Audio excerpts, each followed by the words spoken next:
You're stroking your cat. It's purring, eyes half closed, completely at ease. Then, with no warning you could possibly see, it spins and bites you, hard enough to break skin, and walks away. Like nothing happened. Same hand, same spot, same softness as 30 seconds ago. No warning. That's the part that stings. It feels personal, like betrayal out of nowhere. Except Cornell's Feline Health Center says it wasn't out of nowhere at all. Dilated pupils, a lashing tail, ears sliding backward, all documented, all missed. This has a name in veterinary science, and it is not random. By the end of this, you'll be able to read your own cat's warning signs before they ever reach your skin. But first, let's clear away the easy answers. She's just mean. He's moody. Cats are just randomly aggressive. It's revenge. For the vet, for the bath, for being left alone. None of that holds up the way it feels like it should. Cats do remember, vividly. If something hurt them once, they'll avoid it forever. That's real. That's associative memory, and it's sharp. But revenge? Plotting, waiting, punishing you on purpose needs something more. A kind of thinking science hasn't found evidence of in cats. Not yet, anyway. What looks like spite is almost always something else. Stress, fear, confusion, wearing a spiteful face. So here's where the real explanation starts. And it begins with something surprisingly physical. Compared to dogs, cats are just less tolerant of being petted. That's not opinion, it's documented. There's a threshold. A point where touch stops feeling good. Cross it, and the reaction is almost reflexive, like pain. Not anger, not spite, a nervous system reflex. The same shape as flinching off a hot stove. Where does it happen? Usually in the same few places. The belly, the base of the tail, the lower back. Stroke those spots too long, and something flips. One popular theory says it's about hair follicles, that repetitive stroking floods them until it actually hurts. That's cat behaviorist Jackson Galaxy's framing. Vivid. Memorable, but it's a metaphor, not a peer-reviewed mechanism.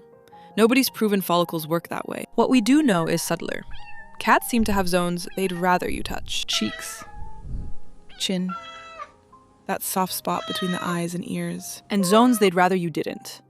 The tail base ranks near the bottom. That finding comes from a single, loosely sourced study. Take it as a hint, not a rulebook. Still, vets and behaviorists agree on the pattern.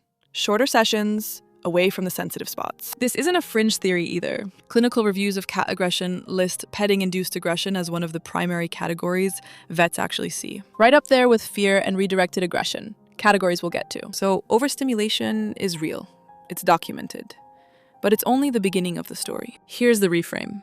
That bite was never actually sudden. It just looked sudden because you weren't reading the signs. Watch closely, and there's a sequence. A real one. First, the body tenses, just slightly. Then the tail, a twitch, then a lash. The ears rotate, forward to sideways to flat against the skull. Vets call it airplane ears, and it means exactly what it looks like. The pupils widen, even in a bright room. The purring, if it was there, goes quiet. The cat gets restless, shifts its weight, maybe lifts a paw. Every one of those is a sentence in a language you weren't taught to read. Researchers have actually mapped this. Ears, eyes, tail, tension, folded into something called an ethogram, a formal catalog of what a cat's body is saying, moment to moment. The tail is often the clearest tell. Lowered, curved into a hook, flicking fast. That's not idle movement. That's a cat working up to something. How long does all this take? Nobody's put an exact number on it. Some cats reach their limit in seconds. Others take a few minutes, but the signs are never absent, only unread. Here's the complication though. These same signals can mean more than one thing. Ears back and pupils wide don't always mean I'm about to bite you. Sometimes they mean fear, sometimes frustration. The signals overlap, which raises a bigger question. Is overstimulation even the right explanation every time? Because some of these bites, it turns out, aren't about touch at all. Some are about something the cat couldn't even reach, or something going on underneath its skin entirely. Keep that in mind. We're coming back to it. So let's open that first thread, because overstimulation isn't the whole story. Two entirely different things can produce the exact same bite. The first, play aggression. To some cats, your hand isn't a hand. It's prey. Fingers wiggling under a blanket. A foot moving under the sheets. Same trigger as a mouse in the grass. This shows up most in cats under 3, especially ones weaned or raised by hand without much time around other cats. Because bite inhibition is something kittens learn from other kittens. Play too rough and a littermate yelps and walks off. Pulled away too early. And nobody ever taught that lesson. There's a number behind this, and it's a striking one. One study followed over 5,700 cats. Kittens weaned before 8 weeks were significantly more aggressive towards strangers later in life, compared to kittens weaned at 12 to 14 weeks, given a few extra weeks with their mother and littermates. A few weeks. That's the difference the data found. The fix, if you're raising a kitten now, daily play with toys, not hands. 5 to 15 minutes is enough. Let the prey be a feather wand. Never your fingers. Now, the second mechanism. This one has nothing to do with you at all. It's called redirected aggression. Your cat is at the window. A strange cat crosses the yard. Every muscle goes rigid. You can't reach the intruder, so the arousal has to go somewhere, and you happen to be the nearest warm thing in the room. A loud noise, an unfamiliar smell, a trip to the vet, any of it can trigger the same redirect. So sometimes the bite was never about the petting. It was about something you couldn't even see. There's a third explanation, and it's the one that should worry you a little more. Sometimes a sudden bite isn't behavior at all. It's a symptom. Vets will tell you the first step with any new aggression is ruling out a medical cause. Arthritis, dental disease, thyroid problems, something going on in the nervous system. Because pain changes what a body can tolerate. A touch that felt fine last month can feel unbearable once a joint is inflamed. There are documented cases exactly like this. Cats biting during petting and it turning out to be arthritis. Treat the pain and the biting eased, in case after case. Pain doesn't just hurt. It leaks into everything. Appetite, mood, tolerance for touch. Not a bad cat. A body in pain. Then there's a stranger condition, something vets still argue about. It's called feline hyperesthesia syndrome. Owners call it twitchy cat syndrome. And once you see it, you understand why. The skin along the lower back starts to ripple, almost like something is moving underneath it. The pupils blow wide open. The cat suddenly bolts or spins, chasing its own tail. And sometimes it bites. Not you. Itself, right at the base of that same twitching tail. It's a real recognized pattern. Vets have documented it, case after case. But here's the honest part. Nobody fully agrees on what's causing it. Researchers, as recently as 2025, called it common yet poorly understood. Some think it's neurological, some think it's a skin condition, some think it's behavioral. Most of the evidence is case by case, not the kind of tightly controlled trial that settles a debate. So this is real, but it's not a tidy diagnosis you can hand your vet and walk away with. Which leaves us with 4 explanations on the table. Overstimulation, missed signals, play or redirected aggression, now pain. 4 stories, all pointing at the same bite. So which one actually has the numbers behind it? Which one's been measured, not just observed? That's next. Here's the closest science gets to measuring this exact moment. A 2026 clinical study looked at cats already known to be aggressive and found something almost universal. Nearly all of them reacted to handling. Not toys, not strangers. Handling, being touched. And the single most common trigger in 56% of cases, grooming, brushing, petting. The exact intimate contact we assume is always welcome. That study measured cats already flagged as aggressive. Not every cat, and not this exact petting goes wrong moment. But it's the closest hard number we have. And remember that weaning study? 5,700 cats? Weaned too early, and the odds of aggression towards strangers climbed. Measurably, not just anecdotally. 2 different studies. 2 different angles. Both landing on the same idea.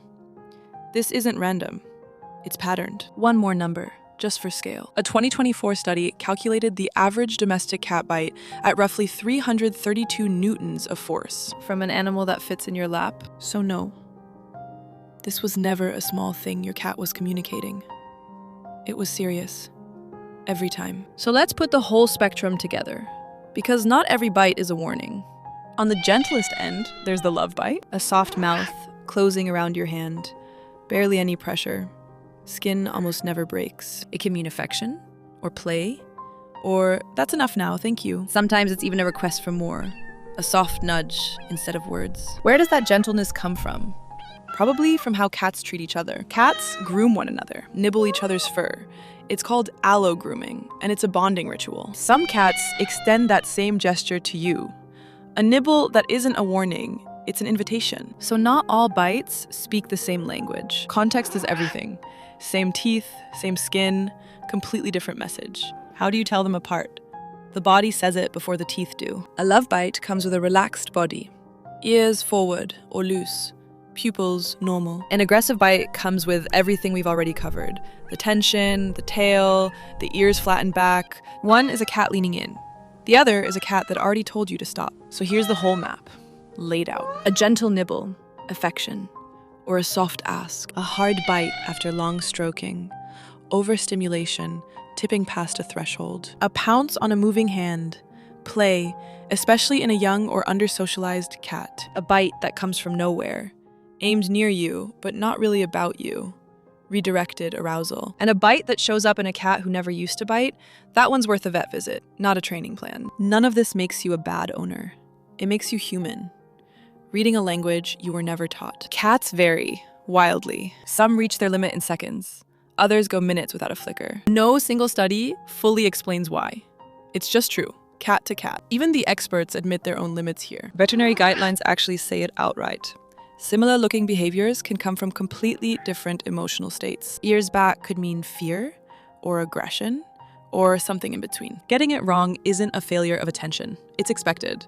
Even trained professionals get it wrong sometimes. In one 2024 survey, 42.6% of cats showed aggression at the vet clinic. And those same cats were more likely to show aggression at home too, not because their owners failed them. Stress travels. Fear shows up everywhere a cat feels cornered. This is common. This is documented. This is not a verdict on you. So if you've been petting your cat for years and still get caught off guard sometimes, that's not a sign you're doing it wrong. It's a sign you're dealing with an animal that can't just tell you in words. One thing that actually helps, make touch predictable. A little ritual. Approach, pause, let the cat lean in first, then reward it. Same pattern, every time. Predictability lowers anxiety. Lower anxiety means fewer surprises for both of you. You're not failing a test with your cat. You're building a shared language, one interaction at a time. And once you understand that, the whole story flips. So here's the twist. And it mirrors exactly where we started. That bite wasn't betrayal. It was never your cat turning on you. Researchers have a name for what that bite was actually doing. They call it a distance increasing signal, a last resort. A clear back off, used only after the quieter signals got missed. Which means the bite is evidence your cat was trying to talk to you the entire time. And that conversation goes both ways more than you'd think. Cats notice how you talk to them. With your voice, your hands, your whole body. They can even tell the difference between you speaking to them and you speaking to someone else in the room. So maybe it was never a broken cat. Just a translation gap. Two species doing their best in completely different languages. Your cat wasn't plotting. It was trusting you enough to tell you something honest, the clearest way it knew how. That's the whole reframe. The bite you feared was actually your cat believing in this enough to protect it. And once you start reading your cat this closely, you start noticing something else. How much of what you worry about with them, you're probably misreading too. There's a guilt a lot of owners carry quietly, about the doors that stay closed, about a life kept entirely indoors, wondering if safe is just another word for cruel. That's a whole story of its own. So if you've ever wondered whether keeping your cat inside is doing right by them or letting them down, that's exactly what I covered in the last video. Check it out in the pinned comment.